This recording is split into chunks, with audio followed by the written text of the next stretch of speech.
Since buying my son Minecraft, I've been hooked.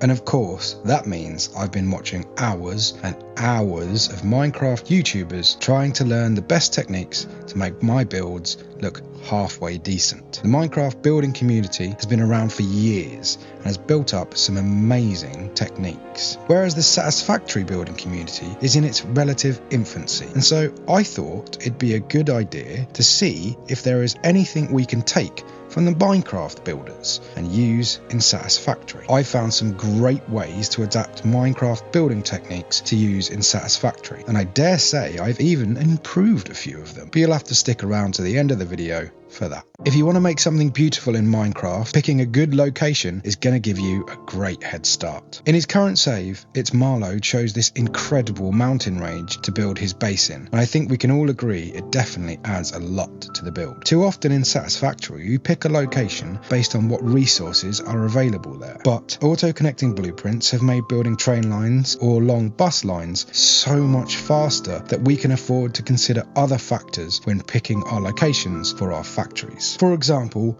I picked the red jungle pillars for my rocket fuel plant. Sidebar, but did anyone else know that area was called that?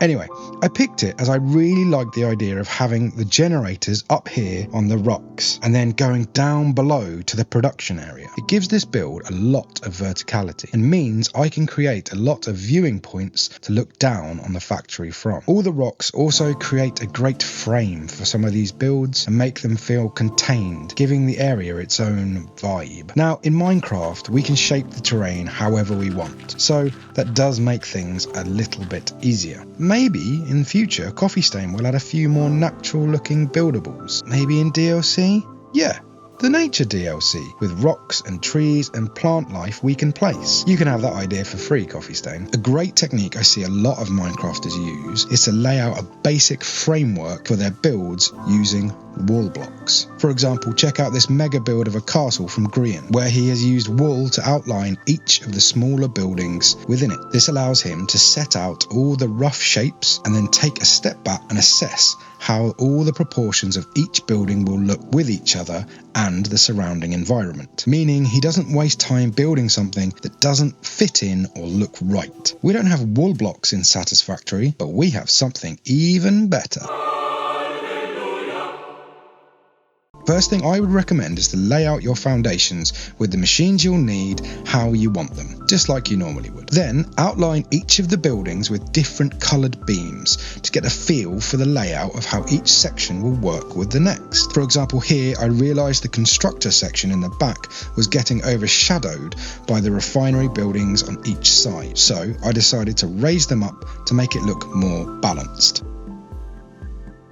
Mumbo Jumbo is known for his redstone hijinks, but recently he's become a detail master. His Hermitcraft Season 10 base is a masterclass in how adding details to a build can really bring it to life. Small details like people wandering around or the modules on these mine labs really help sell this as a real place. We can do a similar thing in Satisfactory. Here I've added my own power transformers on the building instead of just the wall connectors, or this control panel in the heavy oil residue processing building. But I think we often think small when we talk about details. You can go large, like this water wheel I'm building here. It adds a bit of story to the build, and I think that's the best way of how to decide on what details to add. In Mumbo's build, the reason he's building the town and the giant computer behind it is he has come up with the story that he is going to upload his brain into it at the end of the season, and this story motivates a lot of the details he has put into the build. So in the case of my water wheel, there's a waterfall here, and in my head canon, this water wheel generates a small amount of power that was used as a power supply whilst the power plant was being built. It's not as grand a narrative as Mumbo's, but it doesn't have to be.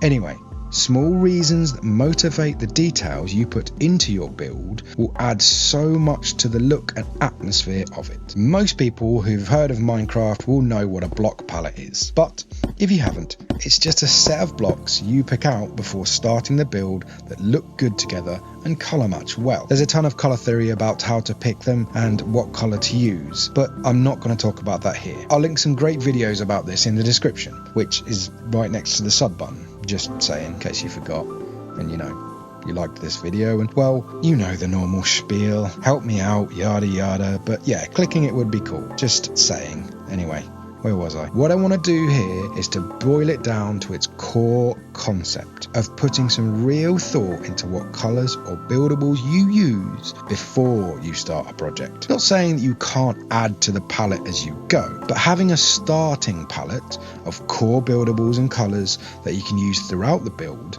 will ensure your build has a strong sense of cohesion. And again, we can make this even better in Satisfactory than in Minecraft by making a blueprint of our palette. So we can slap it down wherever we want and use the middle mouse button to pick the parts we want as we build. This is made even easier now that 1.1 copies the colours or settings of an object as well. I've set up this palette as an example. You can see I've added the machines I'll need with the recipes set up in them and some signs with template layouts, as well as some of the core parts I'm going to use in the structure of the building. I'm going to start using these techniques to improve my buildings, and I hope you've got some ideas from this as well. If there are other building techniques from Minecraft that you use in Satisfactory, let me know down in the comments. If you're new to my channel and you've liked this video, please consider subscribing. And if you've been pulled in by the Minecraft aspect of this, don't worry, I've got some more content planned around Minecraft in the future. But if you want to learn more about how to build better in Satisfactory, check out this playlist for all my building tips videos. Thanks for watching. I've been Scratch, and I'll see you in the next video.